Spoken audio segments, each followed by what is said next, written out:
and the developer funds escrow. But keep in mind, the escrow funds that come in go right back out as payments. So at year end, those whatever monies come in should be paid right back out. The salary portion of it, and as discussed in the CDA meeting, that will be adjusted downwards because I'm going to allocate more of my salary to Section 8 as opposed to the IDA.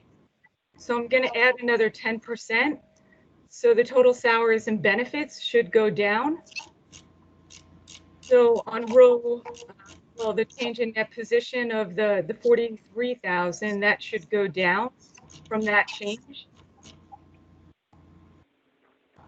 And in terms of the expenses, I've listed the audit, legal, and professional fees.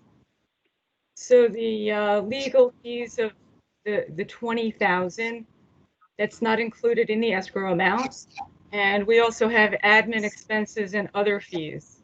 So the total admin expenses of 3,000 plus the legal fees plus the audit fees are the expenses of the IDA. So if we take our revenue offsetting those expenses and we take out a portion of my salary allocated to Section 8, the change in net position should actually go more in the positive direction. And there's also another salary piece that may be able to be allocated to another program. So the net effect is we should pretty much be in a break-even position. And if we do end up having more revenue in the current fiscal year, that should also be in the positive direction. So again, just to recap, the revenues from the admin fees, the expenses or the professional fees, the legal fees, administrative and other office expenses. And out of the salary expense, I'm going to be reducing that number again to take out a portion of my salary. Does anybody have any questions? Margot, can I ask a quick question? Yeah, sure. On page 6 of the PDF, where it notes the revenues and grants. Right. I'm assuming you're going to kind of switch out the language from the previous iteration that it was just in here as a placeholder. Like where it says the IDA anticipates on closing on ... for the Garvey's Point project. We're going to be putting that we anticipate $150,000 in project consent and application fees in 2021? Correct. Okay. Thanks. Yeah, sure. You're doing great. Thank you. Thank you.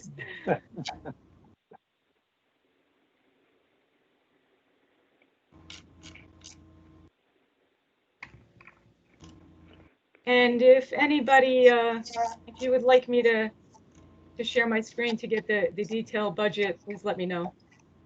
Yes, that would be helpful. And as Margot noted, everything changes in terms of our admin fees, the annual fees for some of our projects, but we're adding a few projects in. Well, we're adding in Arcadia Landing and Georgia Green, which is the affordable housing at the waterfront. And Avalon 2 is actually coming off of its pilot, so they're not on the schedule for 2021, but that detail is on Schedule 3. Are you able to see my screen? Not yet. Did you go to the open share tray? Wait, Oh, there it is. Do you see Schedule 3? Yes. Yes. Okay, so that was just what you were referring to? It was, and that reminds me that we also added the Anglers Club lease, because now that the Anglers Club is open and leased with the IDA, we do collect an annual fee for that as well. But as you see, all these IDA fees really go directly towards our payroll and our budget. As Margot said, we're really breaking even with her, kind of increasing your allocation for Section 8 and decreasing your allocation for the IDA for her salary. And the $150,000 that we have in there for project application and consent fees is just our best guess of what we might see in revenue on projects coming to the IDA board for approval in 2021. But it's very hard to guess the number of projects and the amount of financial assistance, the fee associated with it, this far in advance. So we just put in our best guess. That's what budgeting is all about. Exactly. Yep. I mean, some of these projects that we're budgeting for may not come to fruition, and there might be other ones that we have no idea about until the time comes. So we definitely played on the conservative side with that. That I will say.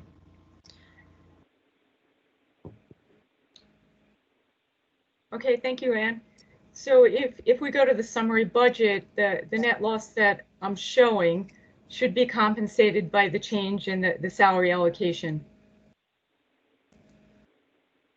And as Margot said, also, I just want to reiterate, she really spends, it's not like we're just playing around with salary allocations. Margot does spend 30% of her time at least on Section 8 versus 20%. So it's aligning the allocations for her salary better to the actual work being performed.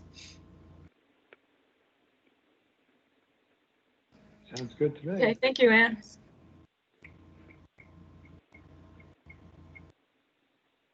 And at this point, does anybody have any questions on the IDA?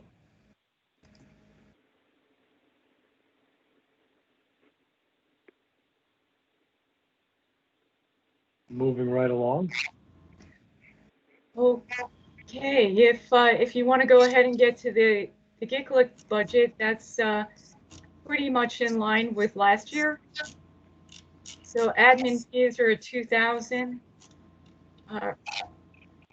And the audit fee is 2,500, so that pretty much has remained the same. I mean, it would be great if we get a 2021 project for the GICLIC, but not having any projects that qualify on the horizon, we played it conservative, and we only budgeted for the 2 annual fees that we collect for existing projects, which are the Regency and Tiegerman schools.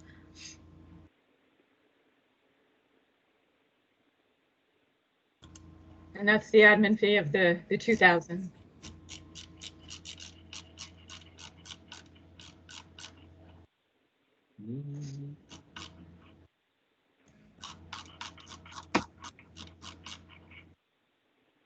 Well, Margot, I want to thank you for all of the hard work that you put into these budgets. It's not easy, especially given that, you trained or not during the COVID pandemic, and you really just came up to speed very quickly on everything. And, the fact that you were able to get these budgets to the board members with time to review for the meeting, and that you put so much care and thought into everything, which I can attest for firsthand. I just want to thank you for all of your hard work. Oh, thank you so much, Ann, and thank you for all of your help. And Camille as well. Thank you.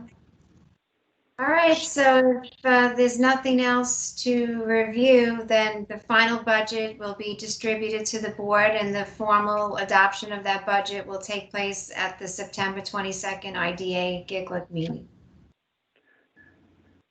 Okay. Sounds good. And could you do me after the meeting, give me a call on my cell phone, please? Sure. Thank you.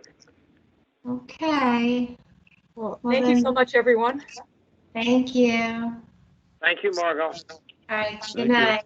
Have a good night. See Thank you. you soon. Okay. Bye-bye.